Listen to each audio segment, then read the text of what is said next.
राज्यभरामध्ये अनेक ठिकाणी तुफान पाऊस झाला। पावसानं जरी ब्रेक घेतला असला तरी नुकसानाला काही ब्रेक लागलेला नाहीये।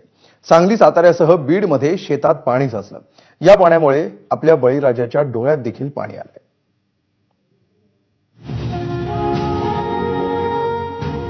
काय करायचं आम्ही आता, कसं जगायचं, कर्ज काढून हे सगळं केलेलं आहे।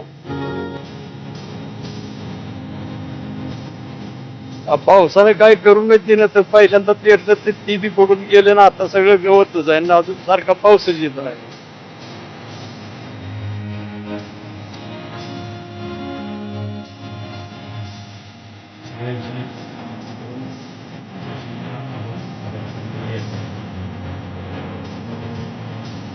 शेतकऱ्याच्या हातोनात माझ्या खडकी मायबापाच्या हातोनात नुकसान झाले साहेब।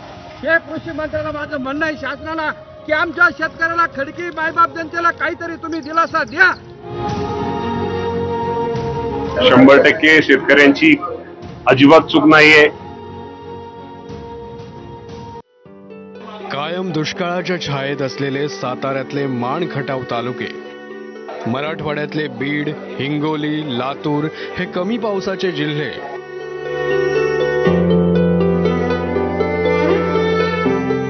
आणि नेहमीच उन्हाचे चटके खाणारा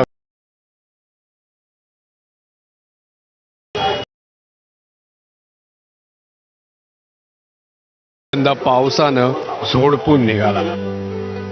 ओला दुष्काळ जाहीर करण्याची मागणी होते।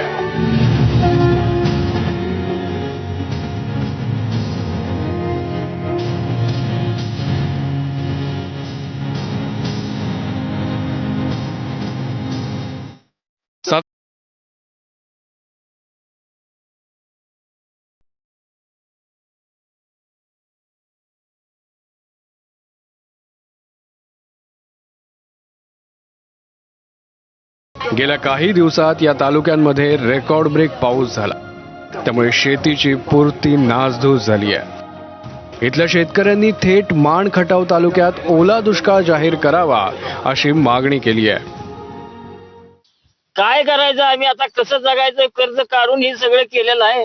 कालपासून पाक माझा हातपाय खर्च तर कापते ते मला समजून आता काय करून काय नाही म्हणून। जेव्हा मायबाप सरकारने याच्यावर दक्षता घेतली पाहिजे आणि काहीतरी पण शेतकऱ्याला मोबदला द्या, एवढीच आमची इच्छा आहे।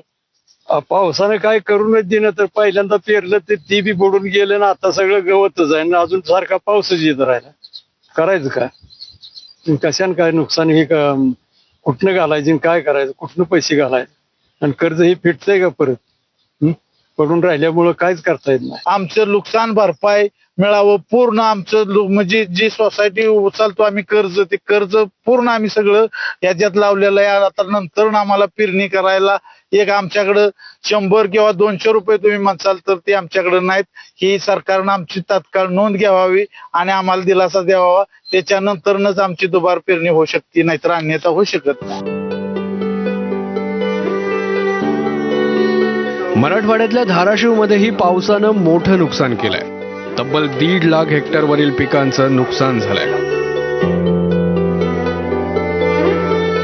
मागच्या जुलै आणि ऑगस्टमध्ये जे अतिवृष्टी झालेली आहे त्याच्यामध्ये पीक नुकसान आहे, घर पडझड झालेली आहे, बाधित जनावरं आहे, ही सगळ्याची पंचनामा आपण करून शासनाला अहवाल सादरीकरण केलेली आहे। लगभग आपण आता 189 कोटीची आपण निधी मागणी केलेली आहे। सोलापूरच्या मोहोळ तालुक्यात झालेल्या पावसामुळे शेतकरी वर्ग मेटाकुटीला आलाय। अनेक हेक्टरवरील कांदा पीक पाण्यात गेलंय।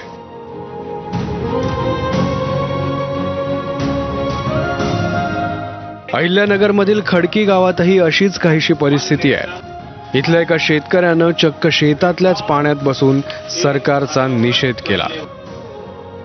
अहिल्यानगरच्या पाथर्डीतही पावसामुळे कांदा, सोयाबीन, तूर, बाजरी आणि उडीद पिकांचं प्रचंड नुकसान झालंय। आमच्या शेतकऱ्याची 2 दिवसापासून मुसळधार पावसाला अतिवृष्टी झाली। या शेतकऱ्याच्या हातोनात माझ्या खडकी मायबाप जनतेच्या हातोनात नुकसान झाले साहेब। हे कृषी मंत्र्याला माझं म्हणणं आहे, शासनाला, की आमच्या शेतकऱ्याला खडकी मायबाप जनतेला काहीतरी तुम्ही दिलासा द्या। साहेब काय करू मी माझं तोंड हाणून घेऊ का साहेब माझ्या खडकेकरांना मी काय सांगू तुम्ही सांगा माझ्या आज 27 तारखेला 27 मेला सुद्धा असा अवकाळी पाऊस झाला साहेब आणि त्यावेळेस सुद्धा आमच्या फुलाचे संत्रा झाडे अख्खे फुटून निघाले होते पण त्यावेळेस सुद्धा आमच्या अवकाळी पावसामुळे सगळा बहार गळून गेला साहेब. बीड जिल्ह्यात गेल्या आठवडाभर सुरू असलेल्या या पावसामुळे काय परिस्थिती आहे तुम्हीच पहा.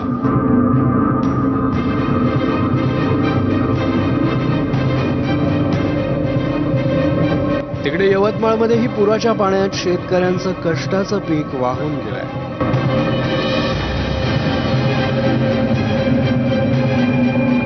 लातूरमध्ये मुसळधार पावसानं हाहाकार माजवला.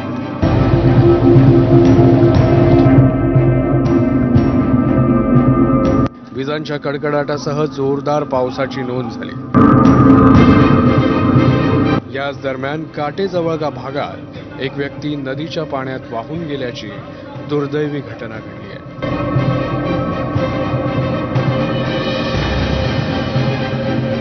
हिंगोलीत झालेल्या नुकसानानंतर शेतकऱ्यांना तात्काळ मदत द्यावी अशी मागणी होते. प्रशासनाकडून सर्व्हे केले जात आहेत मात्र मदत वेळेवर मिळत नाही. दरम्यान महाराष्ट्रावर ओढवलेल्या या संकटानंतर कृषी मंत्री दत्तात्रय भरणेंनी काय प्रतिक्रिया दिली आहे पाहूया. 100% शेतकऱ्यांची अजिबात चूक नाहीये. शेवटी ही गोष्ट आपण पण मान्य केली पाहिजे की हे काय कोणाचं संकट नाही, निसर्गाचं संकट आहे. जून, जुलै, ऑगस्ट आणि आज 21 सप्टेंबर आहे. अजूनही काही ठिकाणचा पाऊस थांबायचं नाव हा घेत नाही.